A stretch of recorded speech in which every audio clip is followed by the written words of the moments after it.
Now, somebody who appears to be a little bit more up to date on what is going on in Texas is Alex Hawke, a staff columnist for the Yale Daily News. He joins us tonight. And Alex, thank you so much for your time. No problem. Thanks for having me. Well, I got to tell you, I did not expect to see what I saw in the Yale Daily News. I saw the headline, Cowboys in Classrooms, and I thought to myself, oh, boy, here we go. The guys at Yale are getting into this, too. But we do have a reputation that precedes us, I suppose. You do indeed. But I am glad that I read through your piece. I thought it was excellent, quite frankly. And you come from, I think it's fair to say, a very different background than probably most of your fellow Yaleys do. I definitely would agree with that. Yeah, I come from a background with both military and police service. So I'm a little bit of an older undergraduate. I put going off to college a few years. So I think I have a bit of a different perspective than many of my comrades in class here. I think that's absolutely right. In fact, I saw a study a few weeks ago that seemed to indicate, Alex, you may be one of the few military veterans that is currently attending an Ivy League institution. There are 5 of us at Yale that I know of in the undergrad, and quite a few grad students.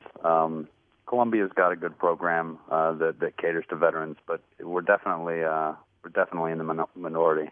All right, so you're paying attention to the debate over campus carry in Texas, and whereas we've seen from a lot of press outlets the idea that, in fact, we were talking about this one from Charlotte, North Carolina earlier tonight that said, in essence, college students are binge drinkers. They're a bunch of drunkards. We can't allow campus carry to take place because then you'd have drunk students getting in a fight over who's better, Willie Nelson or Waylon Jennings, and pulling out a gun and shooting each other.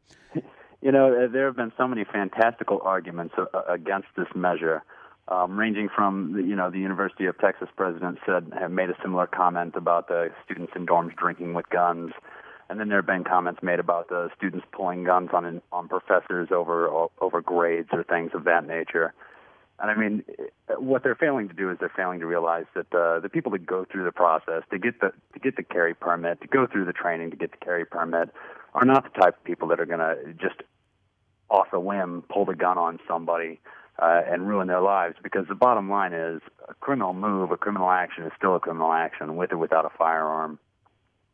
You're absolutely right. And, you say the alternative to the Texas solution is to maintain campuses as, quote, gun-free zones and cross our fingers hoping that nothing happens.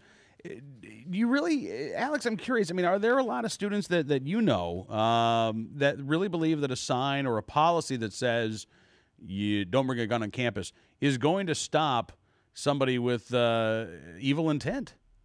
Well, it's obviously not stopped the ill will on campus before now, so I don't see why we would expect it to stop it again. The current procedures we have set in place to try and protect against this type of thing are things as simple as a text message alert or a siren alerting or alerting the students that there's an incident on campus. It just seems to me that is. It's not a solution worth dignifying. All right, now, as somebody with both a law enforcement and military background, let me give you one of the other arguments that we hear.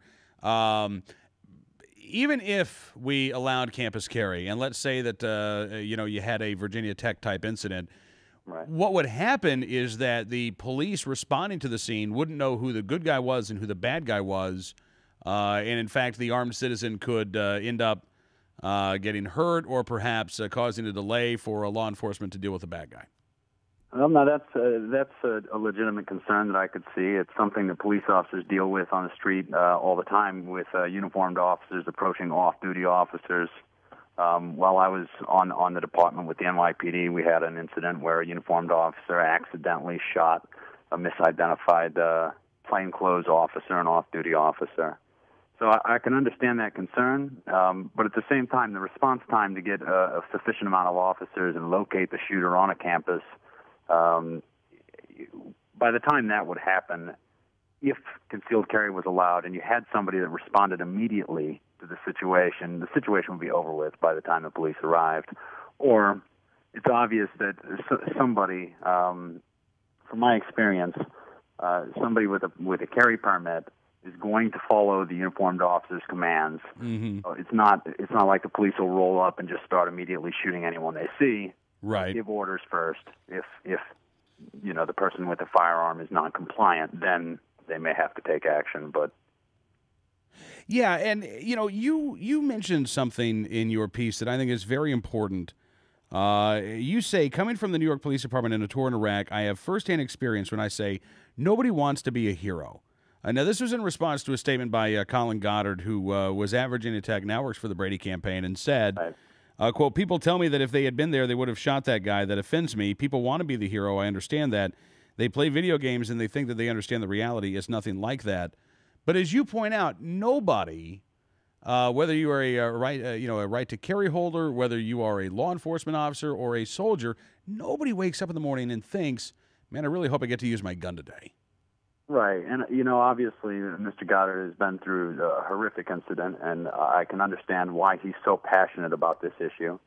But I also don't think that he is in a place to make a clear judgment call here. I know that if I were as emotionally attached to an issue as this, I wouldn't be able to be clear about it either.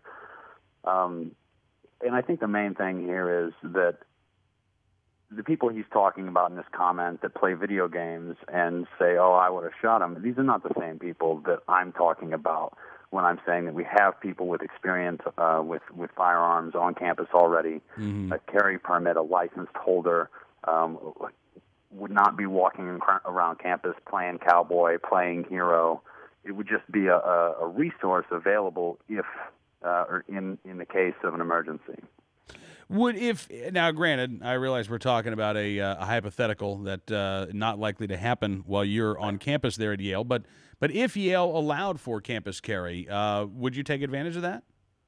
I absolutely would, yeah. I think that's one of the main reasons I haven't applied for a carry permit in New Haven is because I'm not allowed to carry on campus, and so for me, I don't really have a point to have it. Mm-hmm. When we have comments being made, I mean, we had a sergeant with the New Haven Police Department make a statement last week because the police department just laid off 16 cops. So he said, and this is a quote from the newspaper, the people of New Haven are going to have to start arming themselves, defending themselves, and do whatever they can to protect their property. When you have statements like that coming from the police, it definitely makes me feel like I would take advantage of a licensing opportunity if it was afforded to me. Yeah. Now, what is the reaction to your column been, Alex? Really, it's been almost mute. There have been positive comments. I haven't really had any negative comments come my way. So people are open to the idea. It's not exactly being dismissed at first thought. Well, that's very, very good to hear. Are you a little surprised by that? I am. I expected a little bit more controversy this morning when I got up and I ran into. So. Well, maybe you can post a follow-up about your appearance on NRA News. That may get them going. I wouldn't doubt it. I wouldn't doubt it. Hey, Alex, thank you again for coming on the program tonight, and more importantly, thank you, sir, for your service to this great nation of ours. I greatly appreciate it. It was good talking to you. Good talking to you. I hope we can do it again. Thank you very much. Have a great day. Alex Hawke, staff columnist for the Yale Daily News. I feel a little bit better about the Ivy League tonight than I did when we started this program.